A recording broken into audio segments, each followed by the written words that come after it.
আমার ঠিক পেছনে আমরা দেখতে পাচ্ছি কিউরেটর জাহিদ রেজা বাবু, তার সাথে যারা মাঠকর্মী আছেন তাদেরকে নিয়ে তিনি উইকেটের শেষ প্রস্তুতির কাজ চলছেন। প্রস্তুতির কাজ বলতে আসলে এখন ম্যাচের আগের দিন ঠিক বিকেলবেলা আকাশের পরিস্থিতি নিশ্চয়ই দেখছেন।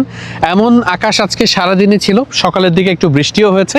তবে বাংলাদেশ যখন অনুশীলনে এসেছে অর্থাৎ বেলা 2টার দিকে, তখন কিন্তু আসলে মানে একটাই বাংলাদেশ অনুশীলনে এসেছে, যেহেতু কালকে 2টাই ম্যাচ, তাই ওই সিনারিওটা বোঝানোর চেষ্টা করছি।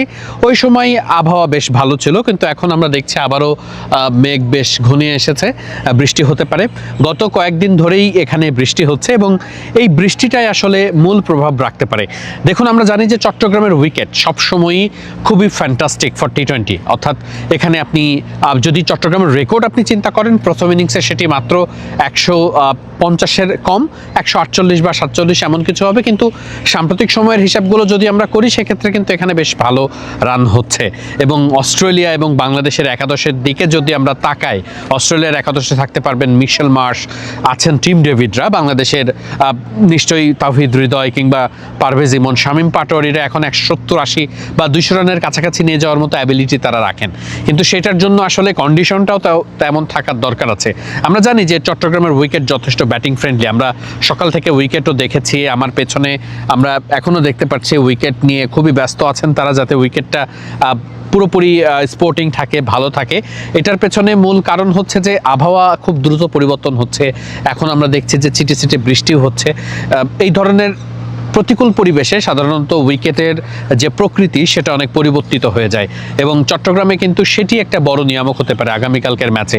কালকেও আমরা দেখেছি যে বৃষ্টির আপডেট আছে এবং মানে বৃষ্টির সম্ভাবনাও আছে এবং সেই সম্ভাবনাটা বেশ জোরালো।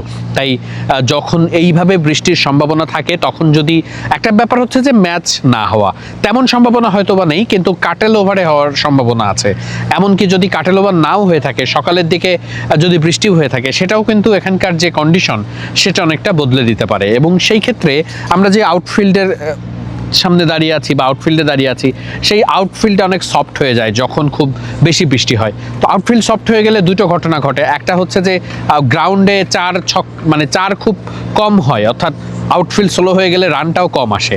আবার একই সাথে আউটফিল্ড যখন নরম বেশি থাকে, তখন বলটা কিন্তু খুব সহজেই বল তো লেদারের হয়, বলটাও একটা সময় মানে ব্যাটসম্যানদের জন্য হিট করা সহজ হয়, বলাররা সেই বলটা গ্রিপ করতে পারেন না ঠিকঠাক মতো। সেই সব কিছুর জন্যই কিন্তু আসলে সব ধরনের প্রস্তুতি চলছে। আমরা দেখছি যে পিছনে একভাবে আউটফিল্ডের রোলিংটাও কিন্তু চলছে, কারণ কালকের ওই ম্যাচের জন্য যাতে সর্বোচ্চ ভালো প্রস্তুতি নেওয়া যায় সেটাই কিন্তু আছে। অস্ট্রেলিয়া এবং বাংলাদেশ দল আজ সকাল থেকে আমরা দেখেছি তারা নিজস্ব যে প্র্যাকটিস, সেই প্র্যাকটিসের বাইরে তারা উইকেট নিয়ে অনেকটা সময় ব্যয় করেছেন।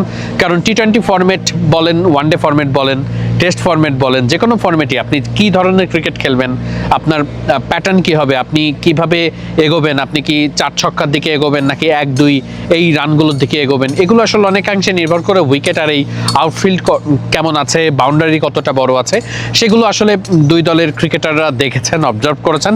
চট্টগ্রামের যে এখনকার কন্ডিশন আছে, সেটা আমার কাছে মনে হয় যে উইকেট দেখে, এর আগে যে উইকেটগুলো দেখার যে অভিজ্ঞতা ছিল, সেই অভিজ্ঞতা থেকে বলতে পারি অন্তত প্রায় 170-80 কিংবা 200 রানের কাছাকাছি একটা স্কোর হওয়ার মতোই উইকেট। এবং যদি খুব ভালো ব্যাটিং হয়, সেটা কিন্তু 200-র বেশিও হয়ে যেতে পারে। কিন্তু যদি কন্ডিশন প্রতিকূলে চলে আসে, কন্ডিশন যদি বৃষ্টির কারণে প্রতিকূল হয়, সেক্ষেত্রে আসলে তখন 140 বা 150-এর উইকেট হয়ে যেতে পারে। আর তার নিচে হলে সেক্ষেত্রে হয়তো বা কাটেল ওভারে খেলা যাবে।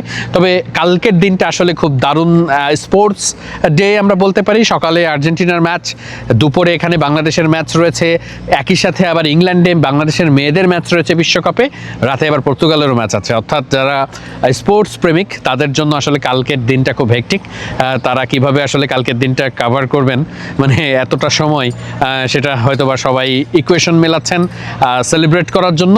নিশ্চয়ই বাংলাদেশের ম্যাচটাও সবাই দেখবেন দুপুর 2টার দিকে। এবং আমি যতটুকু টিকিটের খোঁজ খবর নিয়েছি, অনলাইনে টিকিট বিক্রি হচ্ছে এবং অনেক মানুষ টিকিট কিনেছেন এবং সেই টিকিট কেটে তারা খেলা দেখতে আসতে চান। কারণ ওয়ানডে ফরম্যাটে বাংলাদেশ যে পারফরমেন্স করেছে, এবং অস্ট্রেলিয়া যেহেতু বাংলাদেশে খুব একটা ভ্রমণ করেন না, তাই অস্ট্রেলিয়া দলের সঙ্গে বাংলাদেশ দলের টি20 সিরিজের ম্যাচটাও অনেকে মিস করতে চান না। সে কারণেই চট্টগ্রামের সাগরিকার এই গ্যালারি কালকে বেশ ভালোই ভরপুর থাকবে বলেই আমি অন্তত অনুধাবন করছি।